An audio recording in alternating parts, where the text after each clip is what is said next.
have with us today a woman who became a national celebrity for standing up for LGBT equality. She won the precedent-setting lawsuit for lesbian and gay child support at the appellate level in our nation. Please welcome Lisa Cove and her son Scott.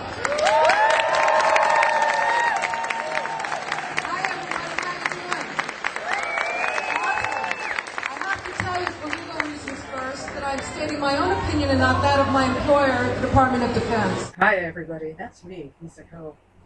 When this began, I didn't know if I was going to use my entire career or worse, end up as a statistic in the FBI under hate crimes.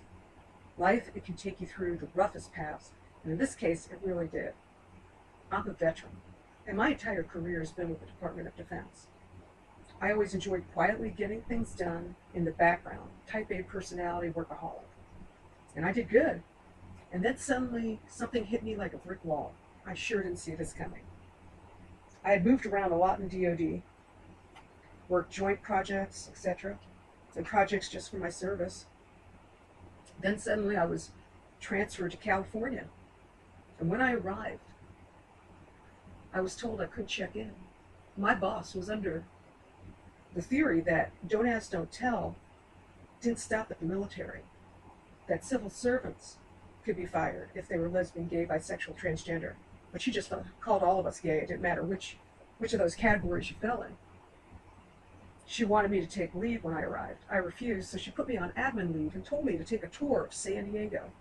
That tour lasted almost half a year until she was forced by the folks in the DC area to have me report for work.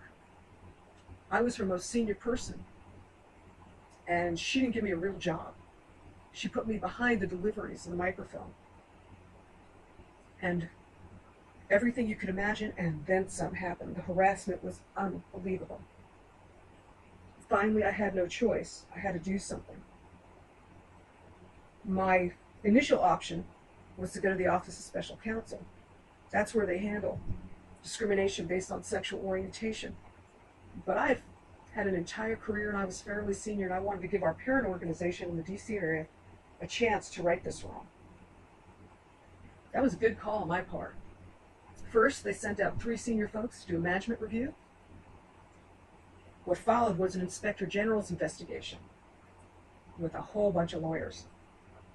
Then, both the commanding officer and lead civilian, who I came right below, were given the choice of criminal prosecution or resignation, and they chose resignation, and that was in 2000. That same year, I set a legal precedent at the appellate level for lesbian child support. Equality activists, we aren't born, we're created, in that situation. It made me what I am today, somebody who tells the truth about these things. Years later, I found out that what happened in my case, where the 2 senior people in charge of an organization were held responsible, was the first and only time that had happened so far in the federal government, for harassing a member of the lesbian, gay, bisexual, transgender community. Let me tell you what this discrimination feels like. Picture a fist going in your gut, and as it's going really hard and powerful, it's turning inside you, but it never leaves. That's what this feels like. It just never leaves. And the only way to stop this type of discrimination, it's not with an executive order. Those things can be ignored and often are. I was just lucky. Most of my friends that have been in all kinds of levels, that have lived through this discrimination, never received any help inside the federal government. In fact, the opposite happened. They were actually penalized for complaining. So what we need is something better than an executive order that can be ignored or can be revoked. We need a law. We need the Employment Non-Discrimination Act now. Not later, now. And there's no reason why we can't get passed. There are members of both parties that support it. But it takes you. You've got to get involved. Now, where I get my strength from? It's definitely from my kids. My family means everything to me. When everything first happened in 1998, they were 7 and 5 years old when I arrived. I love them, and they mean everything to me, and it's because of them that I have the strength to fight this injustice. Because I don't want to ever see any of them live through this, or any of your kids or your family members live through this.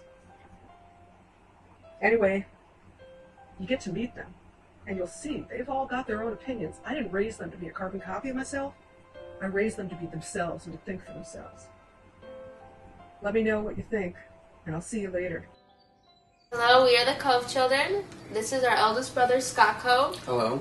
I'm the eldest of the quadruplets, Sarah Cove. This is the second one, Lena Cove. Third, Willie Cove. And fourth, Francesca Cove.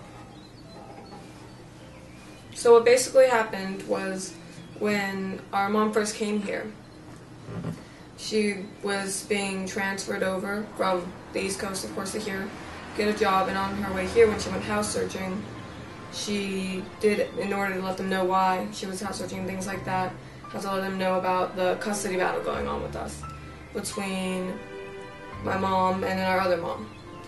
Her ex. Her ex.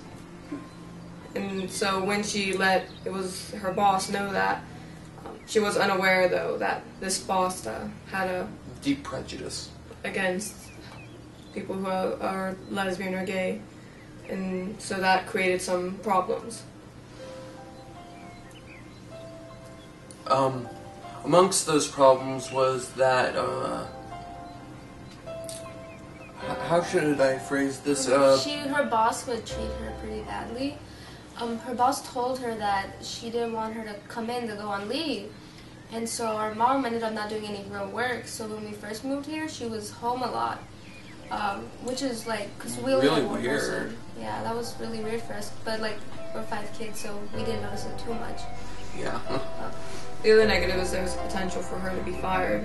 Yeah, if it weren't for her friends amongst the work people who were very senior to even her, there's the very genuine possibility that she would have been wrongly fired, which would have made it impossible for her to get a job in her field. If she had lost the job, it wouldn't have just affected her, it would have affected all 5 of us.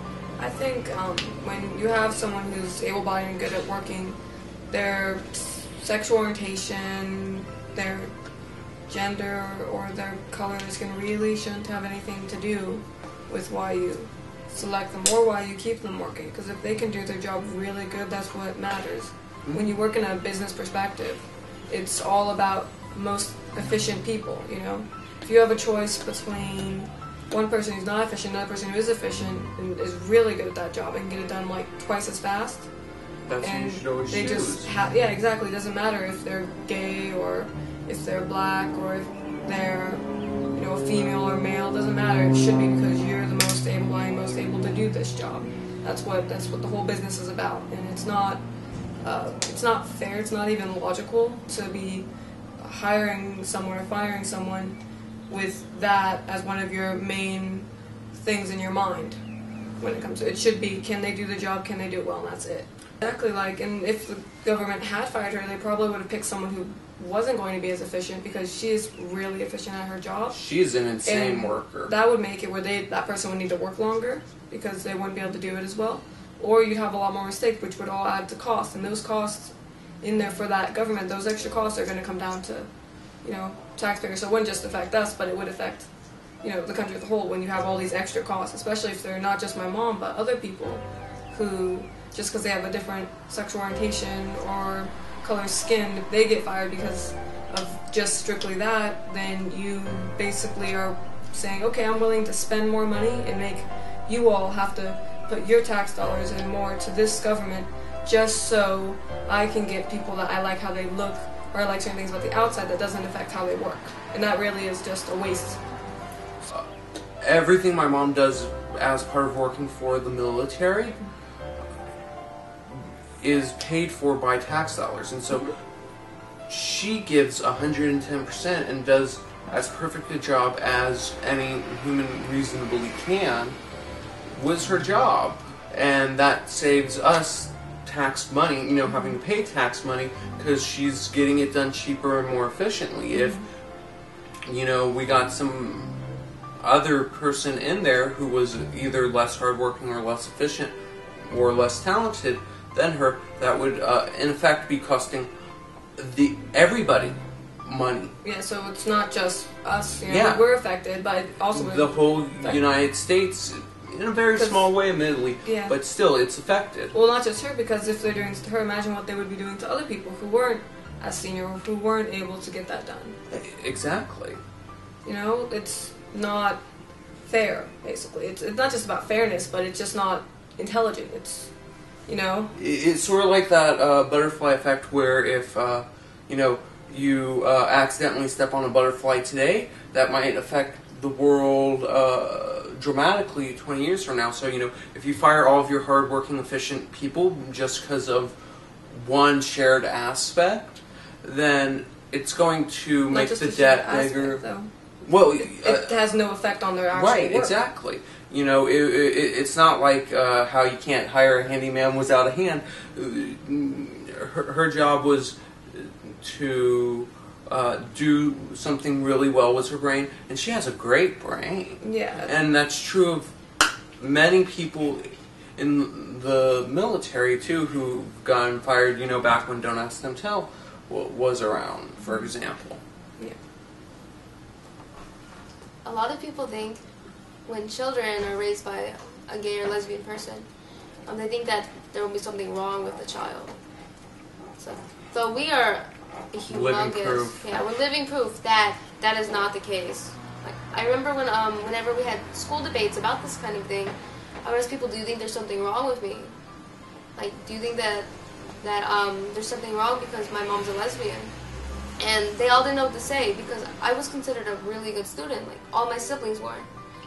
And the proof's in the pudding when it comes to your valedictorianship, huh? And I actually was valedictorian of my school, which also proves that, it doesn't make a difference whether, you have a straight parent or a gay parent. You can still do well in school. Like, all of us did really well in high school. And we're all continuing our education in college. Right now, my youngest siblings, my sister Frankie, she goes to Mesa right now, and she's going to become a teacher. She's transferring, actually. Yeah, she's going to be transferring soon. And then my brother Willie, he's autistic, so you can imagine how hard college is for him. But he's still trying. He's still putting in that effort. Mm-hmm. And my sister Lena, she's doing a business major, and she'll be transferring really soon too. And I go to UCSD, and I hope to become a doctor. And, Oh, you will. And then I have my brother, who goes to STSU, who he's a theater major. Not a theater major. But no, it's Almost, movies I think. and No, it's more. It's almost the same something thing. about Spanish. It's movies. Anyways, all that matters is It's its own thing. Does it's Yeah, his own but- thing, and he's actually really good at it. Hence why his master's is being paid for. Yeah, but all that means though is that it doesn't make a difference. We're all really different. We have different goals, and it doesn't make a difference whether your parent is gay or straight. Like, you can still do well in school. It has nothing to do with their sexual orientation. We need